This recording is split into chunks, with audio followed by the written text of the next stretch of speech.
What do people think about active transportation? Again, the majority of stakeholders support public spending. And again, they mentioned this need for increased infrastructure, connectivity, and education. We went over the three priority improvement areas: safety, connectivity, and access to sidewalks and bike lanes. And which are the most important areas in which to educate the general public? This would be regulations and laws for motorists, cyclists, and pedestrians, as well as route maps, which would make perhaps walking and biking even more attractive. And in Norwalk, like I mentioned before, there is this unique opportunity to promote active transportation and health, especially among such motivated and interested stakeholders. And that living in an environment that is conducive to walking and biking will encourage individuals to hopefully engage in physical activity, which will hopefully tackle public issues like obesity. And so we make a few recommendations just in closing to sustain city initiatives such as the Bike Walk Task Force, to encourage multidisciplinary partnerships to inform transportation planning processes, to coordinate and collaborate with various stakeholders, and to advocate for and invest in the development and maintenance of active transportation infrastructure and in education. And then I'd just like to thank everyone who participated, the Chamber of Commerce, the Common Council, the Board of Health, Tim, Teresa, and Caitlin, and then Yale School of Public Health. That's fantastic. Thank you. Thank you so much for that. I'd like to ask first is, do the members of the press have any questions for you?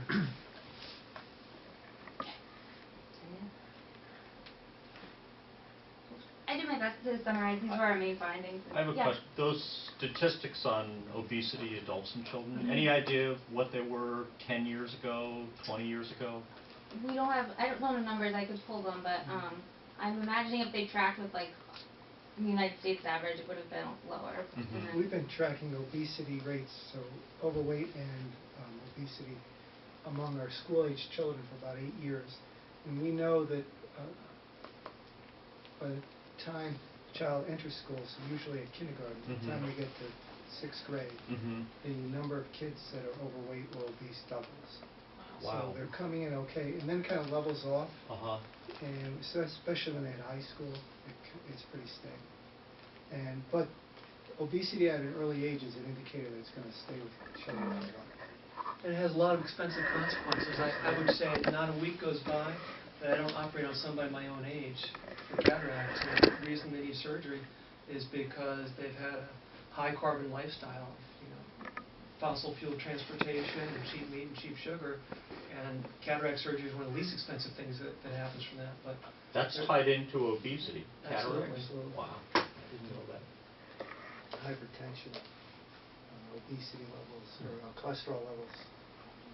Diabetes now costs every person in the country about $350 a year. It's like a $350 tax on being a U.S. resident, is the fact that we live in a country with such a high diabetes rate.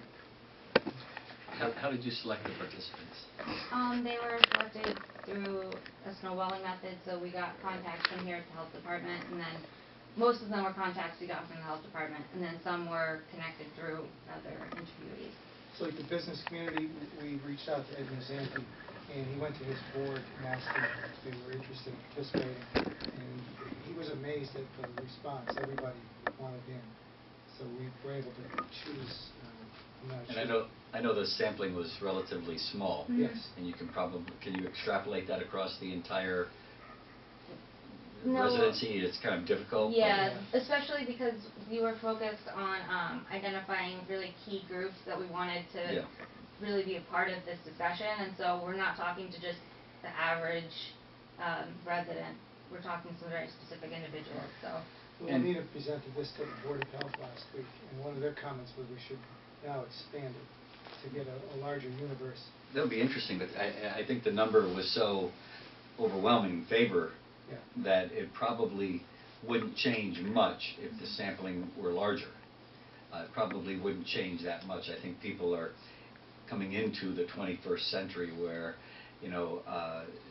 bike lanes and urban cores and walkability of your streets and bikeability and navigating through active transportation, I guess you called it, is a coming thing. And very few people that I've spoken to